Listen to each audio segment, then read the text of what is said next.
नमस्कार साथियों, मैं मंजित कुमार, आप सभी का स्वागत है हमारे चैनल पे जैक्समून नेटवर्क इंडिया। दोस्तों आज मैं आ चुका हूँ खुजवा पंचायत खुजवा गांव में। यहाँ पे एक भावी मुख्य प्रत्याशी हैं जिनका नाम है राजकिशोर चौरसिया। इस बार चुनाव के क्षेत्र में आ रहे हैं। इनके बारे में बता दूं कि ये ऑलरेडी पिछले साल भी चुनाव लड़ चुके हैं और उनका क्या पोजीशन था, क्या उस समय इनका योजना था और इस बार क्या योजना है हम जानेंगे। सबसे पहले इनका स्वागत करता हूं अपने चैनल पे। सबसे पहले सर आपका स्वागत है हमारे चैनल पे। सर धन्यवाद करना चाहूंगा कि सर अपने बहुमूल्य समय हमारे चैनल को दिया। बहुत बहुत धन्यवाद जी, थैंक यू सर। सर थोड़ा अपने बारे में तो बताइए सर। आपके इस चैनल के माध्यम से तमाम दर्शक जो भी हैं जी, आपके चैनल को देखने वाले सुनने वाले जी, उन सबका मैं सबसे पहले आभार प्रणाम और सलाम करता हूँ। जी, आपके इस चैनल के माध्यम से मैं बताना चाहता हूँ कि हम लोग जहाँ बैठे हैं खुजवा पंचायत राज का खुजवा गाँव है। खुजवा पंचायत खुजवा गाँव है जी जी। और यहाँ से आप भावी मुख्य पति हैं? हमारी पत्नी, आपकी पत्नी जी, श्रीमती आरती देवी जी, श्रीमती आरती देवी जी यहाँ से भावी मुख्य प्रत्याशी जी। और आप निवेदक के रूप में काम कर रहे हैं? हम उनके निवेदक के रूप में काम कर रहे हैं जी। तो हम उनके तरफ से भी आज आपके हिंदू वर्ष का ये चैती पर्व भी है। चैती पर्व है, छठ का पर्व है। जी जी। और आने वाले रामनवमी है जी जी। और हमारा जो पंचायत है, विशेष करके हमारा जो गांव है जी, ये सभी धर्म जाति वर्ग के लोग रहते हैं। सभी धर्म की जाति के लोग यहाँ रहते हैं। हमारे यहाँ रमजान का महीना जो बहुत ही पवित्र महीना माना जाता है। जी जी। इसके लिए भी हम तमाम अपने मुस्लिम भाइयों को, तमाम चाहने वालों को इससे आपके चैनल के माध्यम से शुभकामना देना चाहता हूँ कि इस रमजान के महीने में आप जो भी ऊपर वाले अल्लाह से मांगे, जो भी आपकी मनोकामना है तो पूर्ण हो सर, वो सब पूर्ण हो। सर ये बताइए, इसके लिए शुभकामना है sir. Thank you sir. Sir ये बताइए कि आप चुनाव लड़ रहे हैं इस बार, कहीं ना कहीं आपके मन में ये बातें होगी कि हमारा समाज, हमारा जो गांव है, हमारी पंचायत है, पीछे है। क्योंकि मैं गांव में घुमा हूँ, देख रहा हूँ, बहुत सारी चीजें निकल के आ रही है। गांव के लोग इतने गरीबी के साथ जीवन जी रहे हैं, तो इस पे क्या विचारधारा है कि आपके गांव में, आपकी पंचायत में क्या विकास होना चाहिए और किस तरह से विकास अब तक नहीं हो पाया है? देखिए, सरकार को पंचायत बनाने के पीछे मंशा थी जी। सरकार के सारे काम काज अधिकार का विकेंद्रीकरण करना, अर्थात उसको जमीनी स्तर तक, गांव के स्तर तक उसको ले जाना। गांव को कैसे डेवलप किया जाए, गांव में शिक्षा के क्षेत्र में क्या हो, स्वास्थ्य के क्षेत्र में हो या नहीं किसी क्षेत्र में क्या हो, सरकार की यही मंशा थी। लेकिन आज ये पंचायती राज कब से स्टार्ट हुआ था सर? मैं आपसे जानना चाहता हूँ, पता है मुझे, लेकिन थोड़ा सा मैं आपको रिवाइंड करना चाहता हूँ दर्शक को थोड़ा। पंचायती राज के तो माने विगत आपके जब से आजादी हुई तब से इस पर प्रक्रिया चला, लेकिन स्वर्गीय आपके राजीव गांधी जी जब से आए थे, जी, इसको इन्होंने विकेंद्रीकरण किया और काफी शक्ति प्रदान किया पंचायत को। लेकिन जिस सोच के साथ विकेंद्रीकरण किया गया पंचायती राज को, जो पावर दिया गया, जो कर्तव्य दिया गया, उसको आज तक समझने वाले या करने वाले लोग बहुत कम ही होते हैं, विशेष करके हमारे पंचायत में। अच्छा। आज भी आप जाइएगा तो जब सरकार तमाम रुपए आवंटित कर रही है हर मद में खर्च करने के लिए, जी, इसके बावजूद भी यदि आपका पंचायत कहीं पिछड़ा है, जी, नल जल का पानी नहीं आ रहा है, नल जल का पानी नहीं आ पा रहा है, जो 7 नीचे योजना के थ्रू हुआ है, वृद्धा पेंशन किसी को नहीं मिल रहा, बढ़िया उसके शिक्षा का व्यवस्था नहीं है, या जो प्राथमिक उपचार होना चाहिए था उसकी व्यवस्था नहीं है, तो कहीं ना कहीं हम निश्चित रूप से कहेंगे कि हमारे आज तक जो भी प्रतिनिधि चुने गए हैं, उन्होंने अपने कर्तव्य को सही से निभाया नहीं है। और हमारी अपनी सोच है कि यदि कोई पढ़ा लिखा कैंडिडेट आए, कोई समाज सेवी आए, जो इन तमाम चीजों को समझता है, तमाम चीजों को जानता है,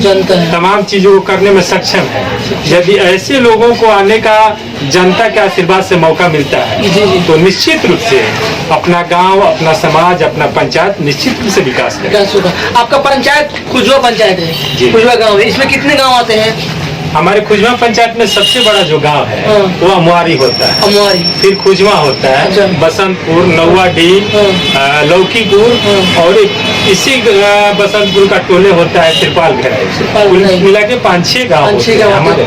ये बताइए सर कि आप मुखिया चुनाव लड़ रहे हैं, पहली बार लड़ रहे थे, दूसरी बार लड़ रहे हैं, तो एक सवाल है सर, अहम सवाल है कि मुखिया का दायित्व क्या होना चाहिए, मुखिया का रिस्पॉन्सिबिलिटी क्या होना चाहिए हमारे समाज के प्रति, हमारे पंचायत के प्रति, कि मुखिया कैसे काम करे अपने समाज के प्रति? देखिए, मुखिया का छोटे शब्दों में कहा जाए तो उमुख होता है पंचायत का, मुख्य आदमी होता है पंचायत में। मुख्य आदमी होता है। हाँ। जो भी प्राथमिक होना चाहिए था सुविधा गांव में या पंचायत में, जी जी, वो सारा चीज उसके द्वारा ही किया जाता है। सारा चीज उसके द्वारा किया जाता है। चाहे नली गली की बात हो, हाँ। रोड की बात हो, जी जी, या फिर आप कह सकते हैं कि पेंशन की बात हो, या छोटे मोटे लघु उद्योग की बात हो, रोजगार की बात हो, शिक्षा की बात हो, तमाम चीजें उसके दायित्व में आता है। हाँ। और यह सारी चीजें होना चाहिए। तो मान लीजिए सर, आपसे एक मैं सवाल कर रहा हूँ, आप अगर जीत के आते हैं, इस बार क्या पोजीशन लग रहा है आपका सर? हम लोग अगली बार मात्र कुछ वोटों के अंतर से हारे थे, कुछ वोटों से, कुछ वोटों के अंतर से। लेकिन इस बार लोगों ने जो मनसा बना रखी है, हम लोग जब पूरे पंचायत में भ्रमण करते हैं, जी जी, तो लोगों ने जो सोच रखा है, जी जी, वो लोग सोच रखा है कि हमारे पंचायत का जो सर्वांगीण विकास करने में सक्षम है, जी जी, जो पढ़ा लिखा हो, जो हमारी समस्याओं को ब्लॉक स्तर से लेकर राज्य स्तर तक रखने में सक्षम हो, कराने में सक्षम हो, कराने में सक्षम हो, और हमारा पंचायत सभी जात धर्म के लोग रहते हैं, जो सबको एक साथ ले चलने में सक्षम हो, उसको जिताना है। और इस कैटेगरी में कहीं ना कहीं हम एक नंबर पर फिर बैठते हैं। इसलिए तमाम लोग हमसे बड़ी ही आशा उम्मीद किए हैं और हमें आशीर्वाद देने के लिए भी तैयार हैं। जो ही समय चुनाव का घोषित होता है, फिर सारे लोग हमारे साथ लग जाएंगे और निश्चित रूप से इस बार हमारी विजय होनी। मैं एक सवाल सबसे करता हूँ कि आपके पास रिस्पॉन्सिबिलिटी है, आपके पास दायित्व है या गट से पोजीशन है, बट मैं आपसे पूछ रहा हूँ कि बेशक आपने तो चुनाव लड़ रहे हैं, दूसरी बार लड़ रहे हैं, तो कहीं ना कहीं आपके पास अंदर है तो आप लड़ रहे हैं। तो बट ये एक सवाल रहेगा सर कि जो अहम हिस्सा होता है हमारे गांव का, जैसे कि पंचायत में होता है, उप स्वास्थ्य केंद्र होता है, हमारे गांव की जो महिला है, जो बुजुर्ग है, जैसे कि आज भी वो खेतों में शौचालय के लिए बाहर शौच के लिए जा रहे हैं। आज हमारे गांव, मैं आपकी पंचायत नहीं मतलब, मैं पूरे बिहार के पूरे सिवान जिले में बात कर रहा हूँ कि सार्वजनिक शौचालय का निर्माण अब तक मैं नहीं देखा हूँ कहीं भी। तो मैं चाहता हूं कि अगर किसी भी पंचायत में मुखिया अगर जीत कर आते हैं तो इस पे काम करें। आपका इसमें क्या विचारधारा है? क्या निश्चित रूप से ये सब एक पर्सनल ऑफिस रहे, इस पे क्या विचारधारा है? यह सब होना चाहिए और कहीं ना कहीं हमारी सोच है। केवल भाषण देकर उन चीजों को उन प्लेटफॉर्म पर रखना मैं अच्छा नहीं समझता।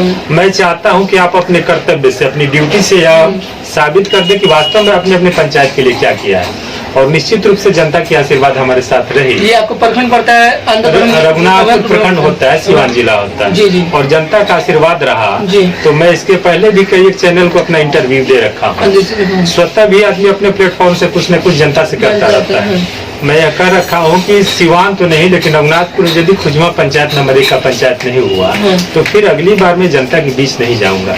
मैं उन तमाम चीजों को भली भांति जानता हूँ। मैं दिखाऊँ समाज सेवी भी मतलब जी, काफी दिनों से हम लोग। एक सवाल करता हूँ कि कुछ अपना एक्सपीरियंस बताइए सर कि लोगों के बीच में कुछ किया है। ये पूछने वाली बात नहीं है, फिर भी मैं पूछ रहा हूँ क्योंकि मैं जानना चाहता हूँ, हमारे दर्शक भी जानना चाहते हैं कि आपने कुछ आवंटन किया है, कुछ लोगों को सहयोग करते हैं, इससे क्या होगा कि हमारे समाज में एक ऊंचाई तक एक मतलब एनर्जी पैदा होगा। ये मेरा सोच है। मेरा परिचय होता है, हम लोग जिस व्यवसाय से जुड़े हैं, जी जी। हम दवा व्यवसाय से जुड़े हैं जी, मेडिसिन। और आपको बता दें कि हमारे दवा दुकान से लगभग 13 से 14 दुकान गांव उससे जुड़े हुए हैं। एक भी ऐसी पब्लिक नहीं है जो हमारे दुकान से आज तक वापस गई हो पैसे के अभाव में। 24 आवर उनका सर्विस रहता है। अच्छा। किसी से नहीं पूछा जाता आप किस जाति के हो, किस धर्म के हो, कहाँ से आए हो।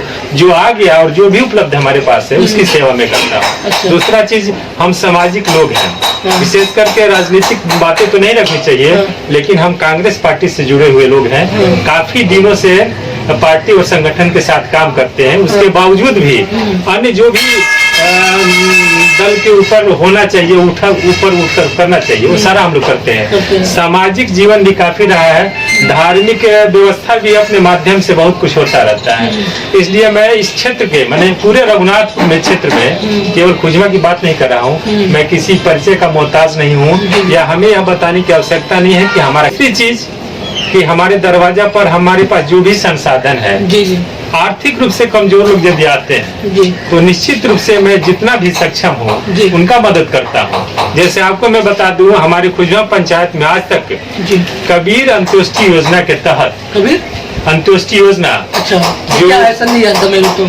कबीर अंत्योष्टि योजना होता है, ये पंचायत का एक अधिकार क्षेत्र, कर्तव्य क्षेत्र बनता है, जी, जी। जिसमें जो पंचायत के दलित वंचित लोग हैं, जी, जी। कमजोर वर्ग के लोग हैं, उनके घर में जब कोई वृद्ध मर जाता है, कोई बीमार मर जाता है, हाँ। तो पंचायत के माध्यम से उन्हें 3000 से 5000 रुपया तक सहायता के रूप में दिया जाता है, दिया जाता है, जो आज तक हमारी पंचायत में किसी को नहीं दिया गया है। हाँ। बीच में जो तमाम तरह की इस तरह की परिस्थितियां बनी है, मैं कई एक लोगों से जो बिना मुखिया रहते हुए भी अपने क्षमता के अनुसार 1000 से 2000 मदद करते आया हूँ। करते हैं। तो निश्चित रूप से लोगों में एक आशा बढ़ती है कि जो आदमी बिना मुखिया रहते हुए हमारी इस तरह से बनता है, तो निश्चित रूप से इससे ज्यादा भी वो हमारा सहयोग कर सकता है। एक सर ये बताइए सर कि अपने पंचायत वासियों को क्या संदेश देना चाहते हैं, क्या अपील करना चाहते हैं कि आप ये चुनाव इस बार लड़ रहे हैं और आपका मोटो क्या है, प्लान क्या है?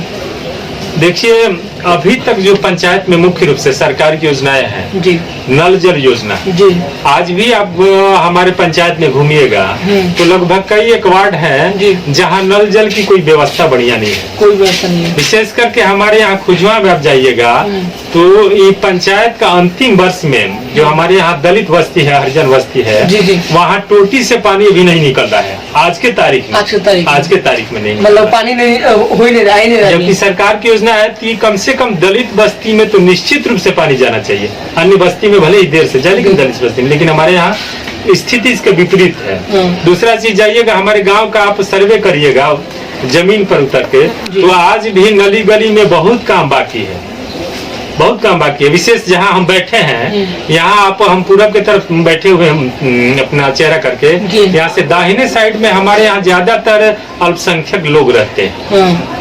मंदिर मस्जिद के भी काफी कुछ है, लेकिन आप जाइएगा तो हमें लगता है कि किसी सोची समझी रणनीति के तहत विशेष करके अल्पसंख्यक भाइयों के क्षेत्र में कोई न नाली का काम हुआ है न गली का काम हुआ है। मैं जानना चाहता हूं कि भाई आखिर में हमारे पंचायत में वो लोग रहते हैं, हमारे अभिन्न है, इस पंचायत में उनका भी सहयोग है, उनका सहयोग क्यों नहीं होना चाहिए? उस गांव टोले मोहल्ले वार्ड में क्यों नहीं पानी आना चाहिए? उस टोले मोहल्ले गांव में क्यों सड़क और नाली नहीं बनना चाहिए था? ये सारी विकृतियां हैं, और यदि लोगों का सहयोग रहा, समर्थन रहा, तो इन सारी चीजों को मैं मिटाना चाहता हूं, और कैसे हम ज्यादा से ज्यादा अच्छा कर सके पंचायत में, इसका मैं निरंतर प्रयास। आपने एक बात कहा सर, मैं अगर जीत जाता हूँ तो पंचायत, अपने पंचायत को सिवान जिले में नहीं लेकिन रघुनाथपुर क्षेत्र में एक नंबर 1 पंचायत बनाने का दावा करता हूँ। ये बताता हूँ सर कि अगर आप जीत के आते हैं तो आपके पास भी ऐसा एबिलिटी होगा कि आप अगर समाज को बेहतर बनाने के लिए कार्य करेगा, आपको समाज कल डेट में गलत ना बोले। हमारा क्या सोचे? हमारा ऐसा प्रयास है। हम इसके पहले भी आपके विभिन्न चैनलों के माध्यम से लोगों तक मैसेज देता रहा हूँ कि जो भी पंचायत का अधिकार या कर्तव्य बनता है, जी जी, उसमें कहीं से भी कि हमारा पंचायत जो खुजवा पंचायत होता है, जी जी, किसी कदम में पीछे नहीं रहेगा। सरकार जो भी यहाँ फंडिंग करेगी जिस क्षेत्र के लिए, जिस काम के लिए, उसका 100% लोगों के बीच खर्च किया जाएगा। और निश्चित रूप से यदि कोई पढ़ा लिखा इंसान इसका प्रतिनिधित्व करता है, कोई समाज सेवी इसका प्रतिनिधित्व करता है, जो सारी व्यवस्था को समझता है, अपने दायित्व को समझता है, अपने अधिकार को समझता है, तो निश्चित रूप से हम मैंने विश्वास करते हैं कि हमारा पंचायत रघुनाथपुर का नंबर 1 पंचायत बनते रहेगा। हाथ जोड़ के हम आपके इस चैनल के माध्यम से अपने पंचायत के साथ साथ तमाम हमारे जो शुभचिंतक हैं, हमारे दर्शक हैं, देश विदेश में रहने वाले जो हमारे चाहने वाले लोग हैं, जो हमारे पंचायत का विकास देखना चाहते हैं, उन सबसे निवेदन है, प्रणाम सलाम के माध्यम से मैं कहना चाहूंगा कि आप अपना समर्थन, अपना सहयोग आने वाले पंचायत चुनाव में हमारी धर्मपत्नी श्रीमती आरती देवी जी को दें, और आपका आशीर्वाद रहा तो आपके विश्वास पर मैं निरंतर खरा उतरने का प्रयास करूंगा।